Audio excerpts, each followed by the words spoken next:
Amén. Buenos días. Bueno, que el Señor nos acompañe. Voy a tratar de ser lo más concreto posible y bueno, que me puedan escuchar. Si los que están atrás se pueden venir un poquito para adelante para yo no... están buscando la brisa. Pero de todas maneras es para que puedan escuchar bien y yo no tenga que esforzarme para gritar. Pues aquí hay una corriente de brisa para los que quieran, ¿no? Hay una corriente de brisa aquí. Bien, bueno.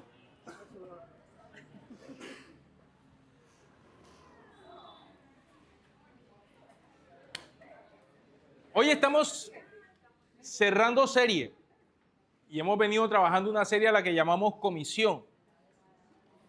Y hoy cerramos esta serie con una enseñanza a la que le coloqué como nombre Iglesia Misional. Y una iglesia misional es aquella que obviamente cumple una misión.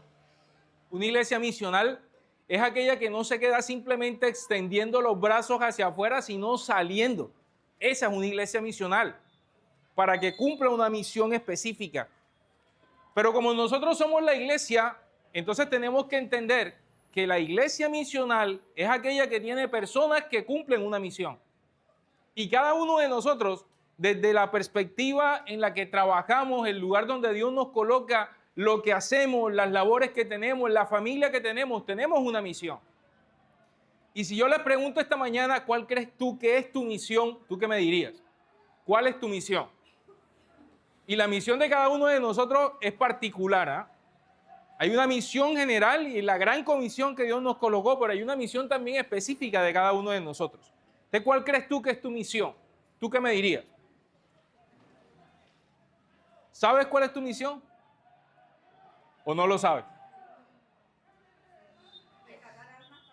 Rescatar almas para el Señor. Ok, esa es tu misión. ¿Quién más? Dar testimonio. Esa también es una misión. ¿Qué otra misión tienes? Tú, particular. ¿Cuál es tu misión? Que tú sientas, esta es mi misión de vida. Carmen. Llevar a la familia a conocer de Cristo. Ser ejemplo para nuestra familia. ¿Qué más? Encaminarlos. Listo, yo le puedo poner mi ejemplo. O sea, mi misión en la vida es restaurar vidas.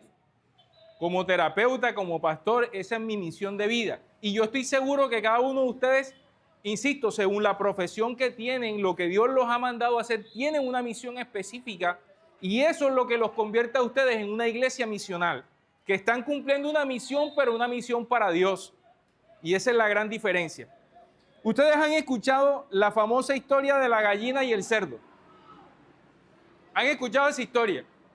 De que había una granja y entonces que en la granja estaban los animales allí y una gallina y un cerdo estaban conversando de poner un negocio, un emprendimiento a propósito del ministerio CREA. Estaban pensando en un emprendimiento y le dice la gallina al cerdo, le dice, ¿qué tal si ponemos un negocio de desayunos? Desayunos, sí, hombre, todo el mundo tiene que comer. Así que si hacemos ese negocio, la gallina dijo, yo puedo poner los huevos y podemos dar en el desayuno revoltillo de huevo con tocino. Así que el cerdo se la quedó mirando así como con sospecha y le dijo, espérate. Es que tú vas a poner solamente huevos. A mí me tocaría poner de mí para hacer esos desayunos. Y de allí se acuña la frase de si estamos involucrados o estamos comprometidos. Y eso es lo que tenemos que mirar cada uno de nosotros. Porque la gallina estaba involucrada. Ella estaba colocando los huevos. Pero el cerdo estaba comprometido. Él estaba poniendo todo de sí. Porque para hacer tocinos con huevos, imagínense. Y sabes que eso no lo modeló Cristo. Porque Cristo cuando vino al mundo, Él dijo que vino al mundo a morir para que todo aquel que en Él cree no se pierda, mas tenga vida eterna. Él no dijo, yo voy a involucrarme en la salvación de la humanidad. No, yo me voy a comprometer con eso. Y esa es la gran diferencia. Así que la pregunta que vamos a tratar de responder esta mañana es si nosotros estamos involucrados o estamos comprometidos. Porque hay una diferencia entre una cosa y la otra. Insisto, involucrado es aquel que, pone algo, pero comprometido es aquel que está colocando su vida para que la misión de Cristo se cumpla aquí en la tierra. ¿Cuántos dicen amén? Acompáñenme a Efesios capítulo 4. Efesios capítulo 4. Yo voy a leer la traducción del lenguaje actual. Hoy voy a estar en esa traducción, ¿me gustó? Todos los versículos que voy a compartir me gustaron cómo lo dice esa versión. El versículo 11 dice, Efesios 4, versículo 11 al 16, vamos a leer la traducción del lenguaje actual. Dice, Él fue, se está refiriendo a Cristo, Él fue quien les dio a unos capacidad de ser apóstoles, a otros la de ser profetas, a otros la de ser evangelistas, a otros la de ser pastores y maestros. Hizo esto para que todos los que formamos la iglesia, que es su cuerpo, estemos capacitados para servir y dar instrucciones a los creyentes. Así seremos un grupo muy unido y llegaremos a tener todo lo que nos falta. Seremos perfectos como lo es Cristo por hacer al Hijo de Dios y por confiar en Él. Ya no seremos como niños que ahora piensan en una cosa y más tarde piensan en otra, y que fácilmente son engañados por las falsas enseñanzas de gente astuta que recurre a toda clase de trampas. Al contrario, el amor debe hacernos decir siempre la verdad para que en todo lo que hagamos nos parezcamos cada vez más a Cristo, quien es el que gobierna la iglesia. Cristo, quien va uniendo a cada miembro de la iglesia según sus funciones y quien hace que cada uno trabaje en armonía para que la iglesia vaya creciendo y cobrando más fuerza por causa del amor. Amén. Hay 5 aspectos muy puntuales de una iglesia misional que vamos a encontrar en este texto bíblico. El primer aspecto es que aquí vamos a encontrar propósito.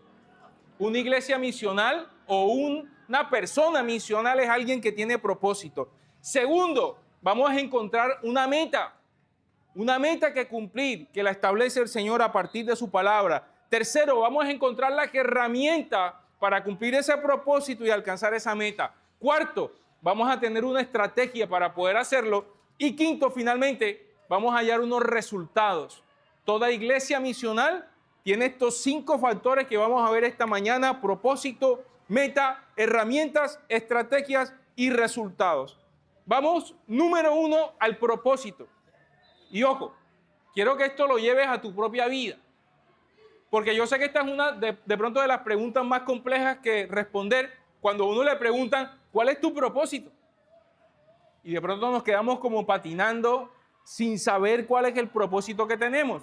Y fíjate que en el versículo 12, si volvemos al texto, en el versículo 12 dijo, hizo esto, es decir, que nombró a los pastores, a los profetas, a los maestros, hizo esto para que todos los que formamos la iglesia, que somos nosotros, que es su cuerpo, estemos, dice allí, capacitados para servir y dar instrucciones. Entonces, que el propósito del Señor en una iglesia o en una persona misional es primero capacitarlo para que sirva y para que lidere. Ojo acá, servir y liderar es el propósito que nosotros tenemos cuando hacemos parte de una iglesia, cuando somos iglesia. El apóstol Randy, y esto lo he dicho en varias ocasiones, que fue el fundador de la iglesia de la Misión Suramérica, dice, el que no sirve, no sirve. Porque todos de alguna manera tenemos que aprender a servir al Señor. Y tenemos que hacerlo desde esta capacitación, porque el Espíritu Santo nos va capacitando a cada uno de nosotros desde el día número 1 que llegamos a la iglesia. El Señor nos está capacitando inmediatamente. Y los cristianos misionales deben aprender a servir a la iglesia y deben aprender a hacerlo como lo hizo Cristo Jesús. Porque les acabo de decir, Jesús nos modeló no estar simplemente involucrado, sino comprometido. Así que servir, según la palabra, Mateo capítulo 20, versículo 28, acompáñenme allí. Y aquí está hablando el Señor Jesucristo. Servir, Mateo capítulo 20, versículo 28. Yo estoy leyendo la traducción del lenguaje actual. Servir es un privilegio y es una honra. Ojo lo que dice Jesús acá. Yo, dice, traducción del lenguaje actual, yo, el Hijo del Hombre, lo hago así. O sea, está diciendo Jesús, miren cómo lo hago yo. Yo que soy Jesús, el Rey del universo, yo que soy Dios, miren cómo lo hago así, dice. No vine a este mundo para que me sirva, sino para servir a los demás. Vine para dar mi vida por la salvación de muchos. Este es el primer principio que necesitamos tomar en el corazón como alguien que quiere servir a Dios. Tú no puedes servir si realmente no involucras toda tu vida en hacerlo. ¿Se acuerdan que Jesús le sirvió a los discípulos el día de la famosa Santa Cena? Mateo capítulo 26, lo pueden encontrar allí. Cuando se estableció la cena del Señor, dice la palabra que Jesús se puso una toalla aquí en el cinto y sirvió como si fuera un esclavo, porque los esclavos eran los que lavaban los pies en esa época. Y él se sentó a lavarle los pies a sus discípulos. Y eso no solamente es un acto de humildad, es un acto de modelaje, porque Cristo les estaba modelando lo que ellos tenían que aprender a hacer. Cuando él se sentó a lavarle los pies, él sabía perfectamente que Judas lo iba a entregar y le lavó los pies a Judas. Él sabía que de los 12 discípulos, 11 de ellos iban a salir, 10 de ellos iban a salir corriendo. Y aún así le lavó los pies. Sabía que Pedro lo iba a negar y aún así le lavó los pies. Así que, mis amados, servir no implica si la gente a la que le estás sirviendo te dan las gracias, sí o no. Se portan bien, sí o no. Lo merecen, sí o no. Servir como una iglesia misional es hacerlo como Cristo. Que no importa, yo lo estoy haciendo para Él. Y lo estoy haciendo para que otros también puedan ver el amor de Dios a través de nosotros. ¿Sabe? Porque cuando alguien te ve sirviendo como Cristo sirve, dice, uy, ¿sabes qué? Este man tiene que amar demasiado a Dios. Este man tiene que tener a Cristo en su corazón. El Espíritu Santo tiene que estar en él. Porque ni las gracias le dan y él aún así sirve. Y mis amados, ¿cuántos quieren aprender a servir así? Esa es la forma de servir. Ahora, lo segundo que dice allí es que también tenemos que liderar. Y liderar, más bien, el que lidera es porque antes aprendió a servir. Nadie que no ha servido puede liderar. Por eso Cristo dijo, yo vine a servir, porque Él se iba a encargar de dirigir el mundo. Cuando Él recupera toda la injusticia que había cometido Adán a través del pecado, Él se convierte en el referente del mundo. El mayor ejemplo y el mayor líder influenciador de todo el mundo se llama Jesús de Nazaret. Y me gustó algo que decía un costumbrista costeño en estos días. Y que decía que, oye, Cristo solamente tenía 12 seguidores. Hablando de los seguidores en Instagram, ¿no? Solo tenía 12 seguidores. Pero la influencia de Él llegaba a todo el mundo. Y es así. Dígame qué líder más influyente puede haber en el mundo, sino Él.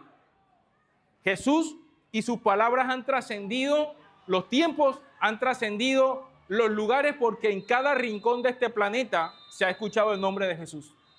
Eso realmente es un líder que efectivamente tiene la capacidad de influenciar a otros.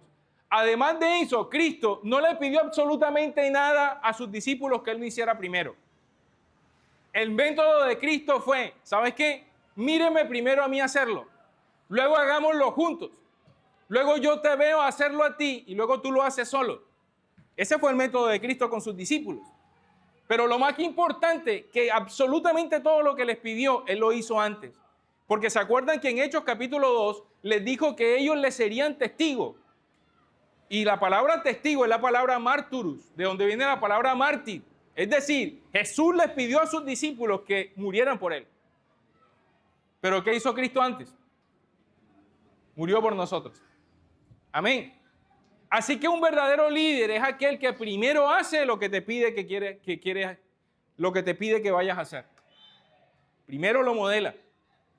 Porque si nosotros no somos líderes que modelamos, y esto habla en la casa, por ejemplo, no le pidas a tus hijos que hagan algo que tú primero no hayas hecho. En el trabajo, lo modelamos, incluso nosotros como hijos. Ahora que tú hablabas de tus tíos, si tú quieres liderar un proceso espiritual en tu casa, modela la vida de Cristo y la gente te va a creer. Porque la gente no te va a creer por tus palabras, la gente te va a creer por tus acciones, por el ejemplo que estás dando. Y si la gente ve a Cristo en ti, entonces dirá, este es un verdadero cristiano. Pero tú sabes lo contradictorio que es que tú hables del Señor y hagas todo lo contrario a lo que significa ser hijo de Dios. Eso antes, por el contrario, iría en contravía al propósito de Dios en nuestras vidas. Entonces, mis amados, tenemos que servir y tenemos que liderar, pero como lo hizo Cristo. ¿Cuántos quieren eso? Amén. Lo segundo es la meta. ¿Cuál es la meta que vamos a alcanzar? El versículo 13, mira la palabra que utiliza el versículo 13, dice, así seremos un grupo muy unido y llegaremos a tener todo lo que nos falta. Seremos perfectos, utiliza allí la palabra perfectos. Esa palabra perfecto es entero. Es de donde viene la palabra integridad, es donde viene la palabra madurez. La meta del Señor con nosotros es que nosotros nos convirtamos en hombres y mujeres perfectos como Él, maduros como Él, plenos como Él, que lo imitemos a Él, que lleguemos a ser como tan íntegros como el Señor lo ha sido con nosotros. Segunda de Corintios capítulo 3, versículo 18. Voy a leer la traducción del lenguaje actual en la que estoy leyendo. Dice, porque el Señor y el Espíritu, Segunda de Corintios 3, 18. Segunda de Corintios 3, 18. Dice, porque el Señor y el Espíritu son uno mismo. Y donde está el Espíritu del Señor, hay libertad. Y nosotros no tenemos ningún velo que nos cubra la cara. Somos como un espejo que refleja la grandeza del Señor, quien cambia nuestra vida. Escuchen eso. Gracias a la acción de su Espíritu en nosotros, cada vez nos parecemos más a Él. Entonces, la madurez, ¿qué significa? Y esa es la meta del Señor con alguien que es misional, y es que se parezca cada vez más a Él. ¿Y eso qué implica? Implica transformación. ¿Eso qué implica? Implica que cada vez tú te parezcas menos a ti mismo y te parezcas más a Jesús. Eso implica que cada vez tus acciones hablen más por ti, tus acciones coherentes a lo que dice la palabra, si eso es lo que tú estás predicando. Porque realmente la evidencia de que alguien ha nacido de nuevo es que ha sido transformado por el Espíritu Santo.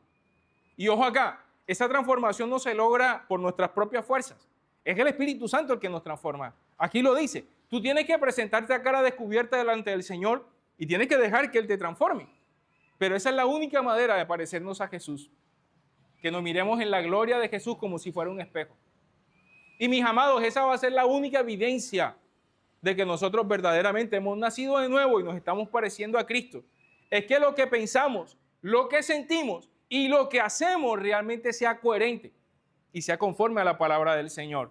Tu transformación es la que hablará de si verdaderamente tú eres un cristiano. No quieras ni pienses que la gente va a creer que Dios ha hecho algo en tu vida si te ve haciendo las mismas cosas de siempre, si te ve actuando de la misma manera, si te ve cometiendo los mismos errores, porque lo que el Señor va haciendo poco a poco es convertirnos más en Él. Así que eso necesariamente tiene que hacer que todos nuestros errores vayan desapareciendo poco a poco. Este proceso va a durar toda la vida, porque no seremos perfectos completamente, pero Él nos está perfeccionando día a día. Y si nosotros nos dejamos, ciertamente lo vamos a conseguir. Amén. Así que, ¿cuántos que estamos dispuestos a dejar que el Señor nos transforme? A ser maduros, porque esa es la meta de Cristo con nosotros, de alguien que es misional. Número 3, para que tanto el propósito de Dios y la meta del Señor se cumpla en nuestra vida, Él nos entrega unas herramientas. Y las herramientas están en el versículo 15. Volvemos al texto.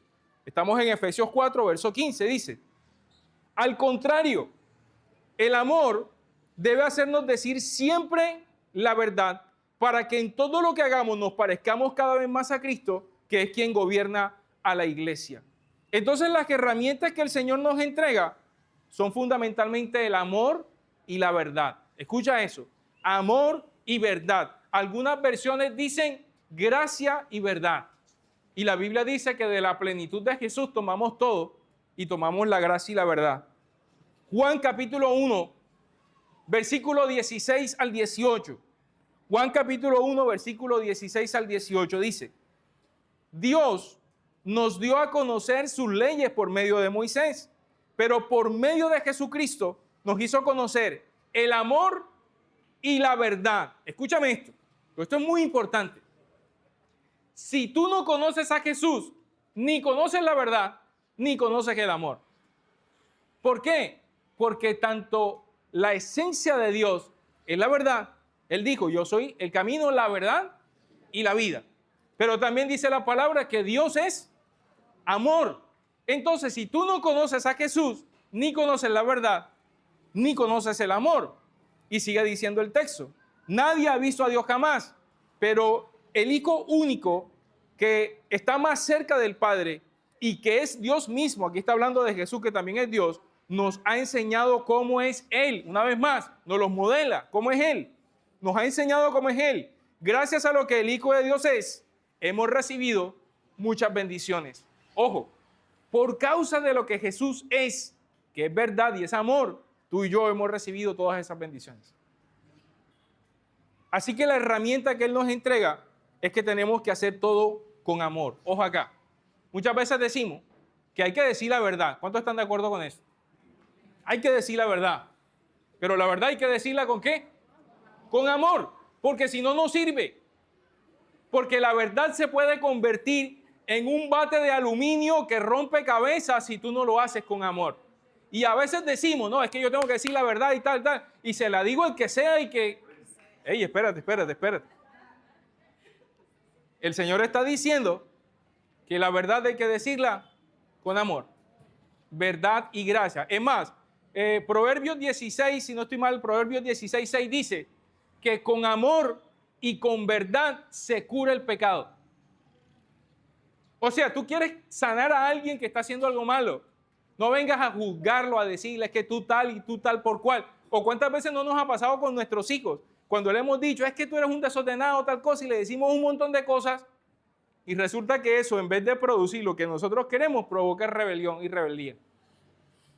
Porque no estamos haciendo las cosas con amor. Es como un profesor que está dictando una clase y lo está haciendo con rabia o lo está haciendo de mala manera. No te va a entender. Otro ejemplo de eso, la cantaleta, mujeres, por Dios. La cantaleta. ¿No? Cuando las mujeres prediquen, pongan el ejemplo que quieran.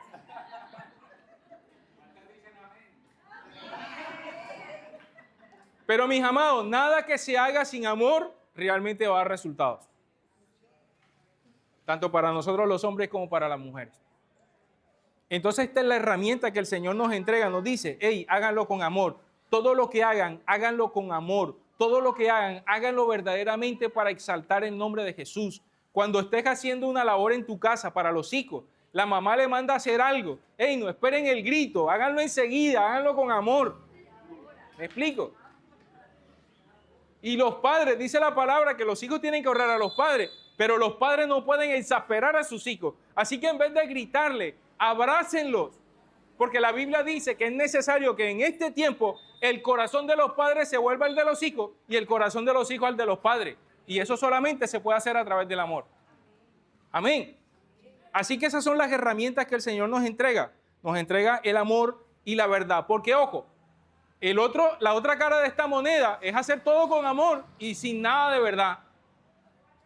Es que yo consienta, ame, pechiche, pero no le diga y confronte y le hable la verdad de las cosas a las personas a las que amo.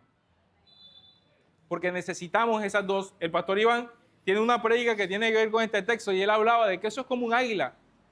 Y tiene un ala que se llama amor y en la otra ala se llama verdad. Y ningún águila puede volar con una sola ala. Tiene que tener las dos. Así que tenemos que decir la verdad, pero tenemos que decirla con amor. Ok, además que nos entrega entonces estas estrategias para hacer una iglesia misional, también nos entrega estas herramientas, nos da una estrategia. La estrategia está en el versículo 16. Volvamos al texto, versículo 16. Estamos para los que están llegando a Efesios 4, versículo 16. Efesios 4, versículo 16, traducción del lenguaje actual.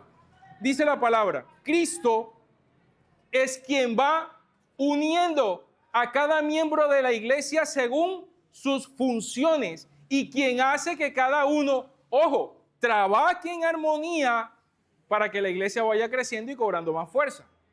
Así que la estrategia del Señor es la unidad, cumpliendo su función cada uno y trabajando en armonía. Esa es la estrategia del Señor con cada uno de nosotros y es la que tenemos que aprender a implementar. Si nosotros no estamos en unidad, no vamos para ninguna parte. Por ahí dicen que si tú quieres llegar rápido, ve solo. Pero si quieres llegar lejos, ve acompañado. Ve en unidad. Porque si nosotros queremos cumplir la meta de la que hemos venido hablando, si nosotros queremos ser mejores, porque el texto cuando empieza a hablar dice que el Señor instituyó a todas estas personas para que cada uno de nosotros nos convirtamos en mejores. Porque ¿sabes lo que significa la palabra sinergia? Es cuando tus potenciales potencian a alguien más. Y eso solamente se puede vivir en comunidad. La iglesia hay que vivirla en comunidad. Ninguno de nosotros podemos hacer iglesia solo. Porque nosotros somos un cuerpo. Y tú eres parte de ese cuerpo. Tú eres ojo. Tú eres, qué sé yo, boca. Tú eres pie, eres mano. Pero una mano sola no puede decir que es el cuerpo. ¿Sí me explico? Un brazo solo no puede decir que es el cuerpo. Por eso el cuerpo no puede andar solo. La Biblia dice en Juan capítulo 15 que nosotros somos los pámpanos, Él es la vid verdadera. Si un pámpano está por fuera de la vid, simplemente se muere. Por eso cuando alguien se aparta de la iglesia, se seca. Y no tiene que ver con un asunto religioso, tiene que ver con un asunto básicamente de biología. Si tú no estás conectado a la planta que te da la savia para poder vivir, te mueres. ¿Sí me explico? Esto es un sistema que se tiene que vivir en unidad. La palabra en el libro de Colosenses, capítulo 3, versículos 23 y 24, acompáñenme allí. Colosenses capítulo 3, versículo 23 al 24, en la traducción del lenguaje actual dice, todo lo que hagan, háganlo de buena gana. ¿Cómo hay que hacerlo? De buena gana, como si estuvieran sirviendo al Señor Jesucristo y no a la gente, porque ya saben que Dios les dará en recompensa parte de la herencia que ha prometido a su pueblo. Recuerden que sirven a Cristo, que es su verdadero dueño. Todo lo que hagamos lo tenemos que hacer de buena gana. Así que cada uno de nosotros tenemos que cumplir nuestra función y tenemos que hacerlo de buena gana. Tenemos que hacerlo bien, tenemos que hacerlo como para Cristo. Y sabe que esto es un antídoto. Esto es un antídoto, porque hay mucha gente que se me acerca y me dice cosas como esta. Aquí en la iglesia les digo. De pronto no de los que no vinieron ahora.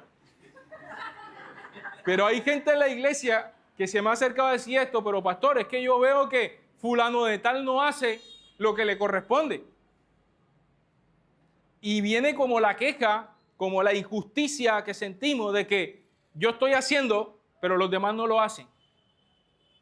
Y sabes que cuando Pedro le hizo esa pregunta al Señor, o le hizo ese cuestionamiento al Señor, ¿sabes la respuesta que Jesús le dio?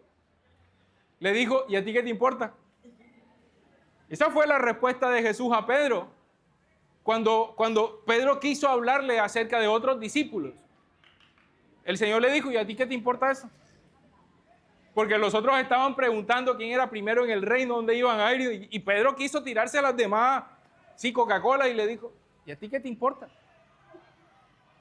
Y es el Espíritu Santo hablándonos hoy. ¿A ti qué te importa lo que otros no hacen? A ti te tiene que importar lo que tú haces para el Señor.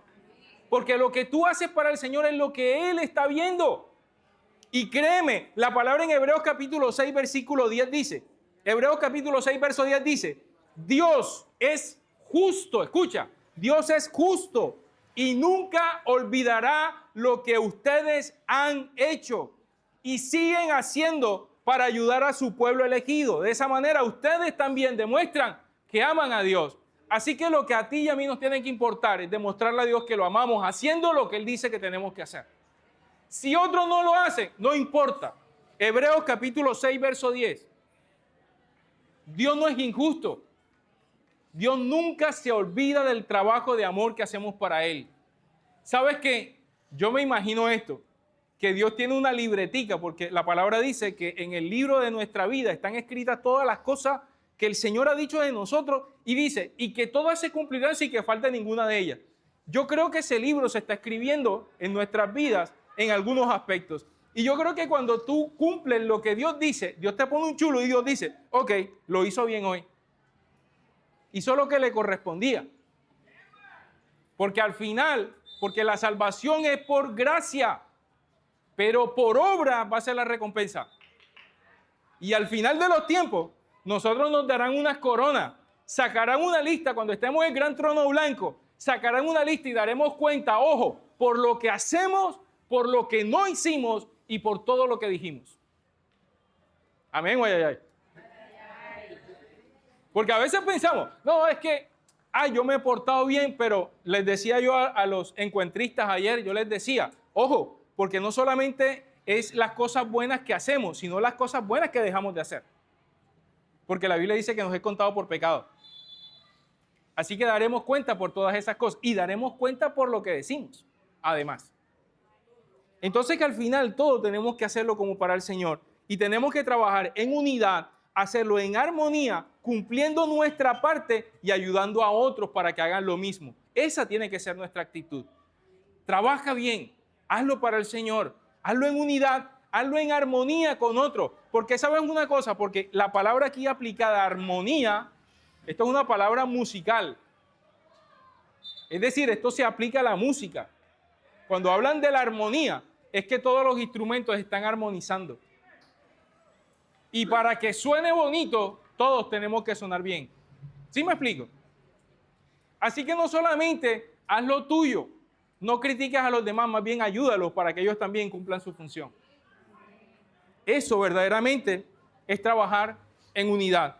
Y entonces, mis amados, número 5, tendremos los resultados que esperamos. También está en el versículo 16 y ahí están los resultados. El versículo 16 dice, voy a retomarlo completo.